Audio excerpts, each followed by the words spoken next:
राजनीति कर रहे हैं? अरे ये हत्या है, हत्या है ये। आप इसको एंगल मत दीजिए। ये क्या वजह है?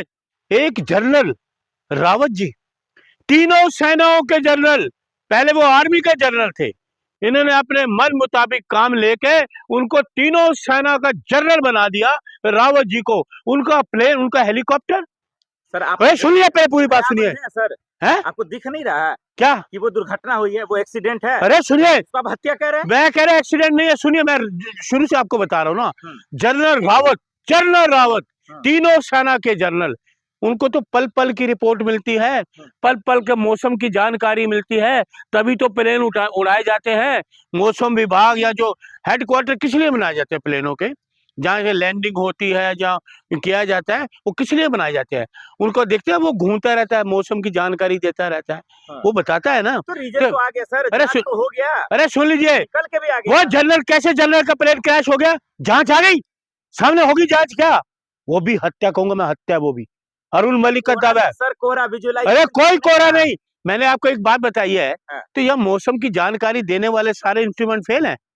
एक जनरल जा रहा है, जनरल, पत्रकार महोदय, रिटायर्ड जनरल, तीनों सेना को उनको जनरल बना दिया, उसकी ऐसी हत्या हो जाएगी। सुन लीजिए, ऐसी प्लेन क्रैश हो जाएगा। अजीत पवार के निधन का कौन जिम्मेदार? देखिए, सरकार, सरकार है। देखिए, मैं तो एक बात और करना चाहता हूँ, मैं भूल ना जाऊं, सुन लीजिए। सभी वीआईपी से मेरा निवेदन, हाथ जोड़ के, वैसे तो वो अपनी मर्जी के मालिक हैं, लेकिन मेरा निवेदन है सभी वीआईपी लोगों से कि जब तक भारतीय जनता पार्टी की सरकार है, प्लेन में सफर ना करें। जब तक भारतीय जनता पार्टी की सरकार है, सभी वीआईपी से, एक छोटा सा कांग्रेस का कार्यकर्ता हूँ, राहुल गांधी का सिपाही हूँ। आप, बाकी मर्जी तो आपकी है भाई, आप वीआईपी हो। हमें देखिए, वो तो सरकार को है, शर्म आनी चाहिए आपको। शर्म आपको आनी चाहिए है। डिप्टी सीएम चला गया प्लेन के अंदर, उसके बाद इनकी पार्टी का मुख्यमंत्री, गुजरात का मुख्यमंत्री, उसके साथ कितने लोग चले गए? जांच का है, जांच का है, जांच, जांच किधर रहेगी जांच? है, फिर ये डिप्टी सीएम अजीत पवार जी चले गए। बताइए, सुन, अरे सुन लीजिए, पत्रकार महोदय, मेरी, अरे मेरी बात सुनो ध्यान से आप।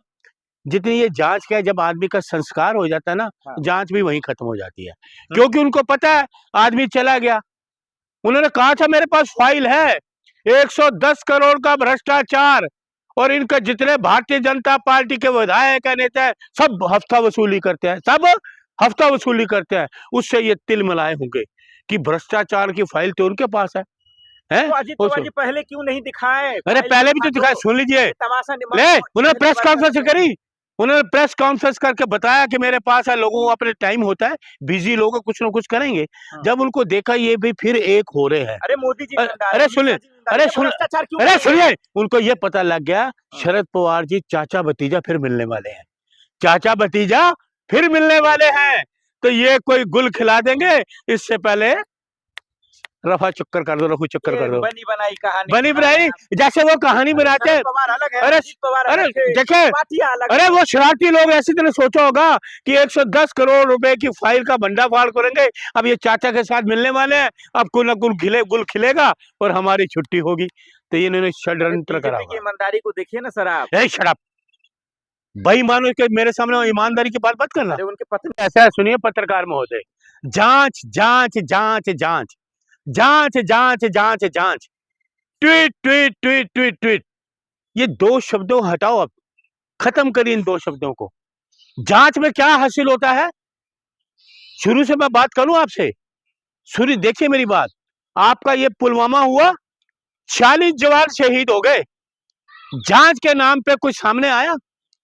पहलगाम हो गया, 26 लोग शहीद हो गए, जांच के नाम पे कोई चीज आई, रिपोर्ट आई? उसके बाद आप देख लो, उरी हो गया, फिर दिल्ली की घटना हो गई, दिल्ली हो, अक्षरधाम हो गया ना। वो जांच की कोई रिपोर्ट कभी आई आपके सामने? देशवासियों को दी? ये बीजेपी की सरकार, ये चोर सरकार, वोट चोरों की सरकार, गद्दी छोड़ो की छोड़ो, वोट चोरों के बल पे बैठे हुए हैं। पवार जी का निधन हुआ है सर। सुनिए, मैं निधन नहीं, सुन लीजिए, क्यों राजनीति कर रहे हैं? अरे ये हत्या है, हत्या है ये। आप इसको एंगल मत दीजिए। ये क्या वजह है? एक जनरल रावत जी, तीनों सेनाओं के जनरल, पहले वो आर्मी के जनरल थे, इन्होंने अपने मन मुताबिक काम लेके उनको तीनों सेना का जनरल बना दिया, रावत जी को। उनका प्लेन, उनका हेलीकॉप्टर। सर आप अरे सुनिए, पहले पूरी बात सुनिए। हैं सर, हैं? आपको दिख नहीं रहा है क्या? कि वो दुर्घटना हुई है, वो एक्सीडेंट है, अरे सुनिए, उसको आप हत्या कह रहे हैं? मैं कह रहा एक्सीडेंट नहीं है। सुनिए, मैं शुरू से आपको बता रहा हूँ ना। हम्म। जनरल रावत हाँ। तीनों सेना के जनरल, उनको तो पल पल की रिपोर्ट मिलती है, पल पल के मौसम की जानकारी मिलती है, तभी तो प्लेन उड़ाए जाते हैं। मौसम विभाग या जो हेडक्वार्टर किस लिए बनाए जाते हैं प्लेनों के, जहाँ से लैंडिंग होती है, जहाँ किया जाता है, वो किस लिए बनाए जाते हैं? उनको देखते हैं, वो घूमता रहता है, मौसम की जानकारी देता रहता है। हाँ। वो बताता है ना। तो रीजन तो आ गया सर, अरे जांच तो हो गया, अरे सुन लीजिए, निकल के भी आ वो गया। जनरल कैसे, जनरल का प्लेन क्रैश हो गया, जांच आ गई सामने, होगी जांच क्या? वो भी हत्या कहूंगा मैं, हत्या। वो भी अरुण मलिक का दावा है। सर कोरा विजुअलाइजेशन, अरे कोई कोरा नहीं। मैंने आपको एक बात बताई है, हाँ। तो यह मौसम की जानकारी देने वाले सारे इंस्ट्रूमेंट फेल हैं। एक जनरल जा रहा है, जनरल, पत्रकार महोदय, रिटायर्ड जनरल, तीनों सेना को उनको जनरल बना दिया, उसकी ऐसी हत्या हो जाएगी। सुन लीजिए, ऐसी प्लेन क्रैश हो जाएगा। अजीत पवार के निधन का कौन जिम्मेदार है? देखिए, सरकार है। देखिए, मैं तो एक बात और करना चाहता हूँ, मैं भूल ना जाऊं, सुन लीजिए।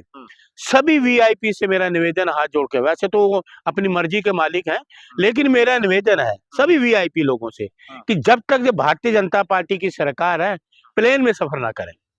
जब तक भारतीय जनता पार्टी की सरकार है, सभी वीआईपी से, एक छोटा सा कांग्रेस का कार्यकर्ता हूँ, राहुल गांधी का सिपाही हूँ। आप, बाकी मर्जी तो आपकी है भाई, आप वीआईपी हो। हमें देखिए, वो तो कर रहे सरकार को आप, है, शर्म आनी चाहिए आपको। शर्म आपको आनी चाहिए है।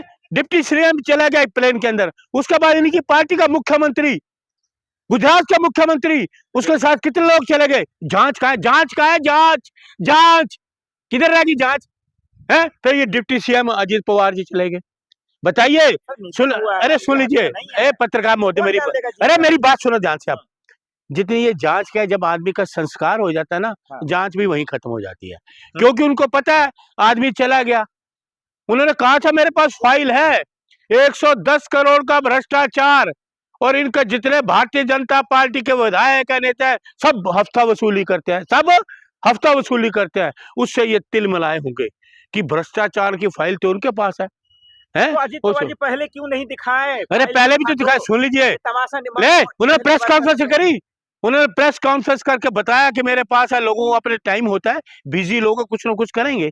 जब उनको देखा ये भी फिर एक हो रहे हैं, अरे मोदी जी, अरे सुनिए, उनको ये पता लग गया शरद पवार जी चाचा भतीजा फिर मिलने वाले हैं, चाचा भतीजा फिर मिलने वाले हैं, तो ये कोई गुल खिला देंगे। इससे पहले रफा चक्कर कर दो, रफू चक्कर कर दो, बनी बनाई कहानी, बनी बनाई, जैसे वो कहानी बनाते हैं। अरे देखे, अरे वो शरारती लोग ऐसी तरह सोचा होगा कि 110 करोड़ रुपए की फाइल का भंडाफाड़ करेंगे, अब ये चाचा के साथ मिलने वाले हैं, अब कुल न कुल गुल खिलेगा और हमारी छुट्टी होगी। तो ये इन्होंने षड्यंत्र करा। ईमानदारी को देखिए ना सर आप, शट अप, बेईमानों के मेरे सामने ईमानदारी की बात मत करना। उनके पत्नी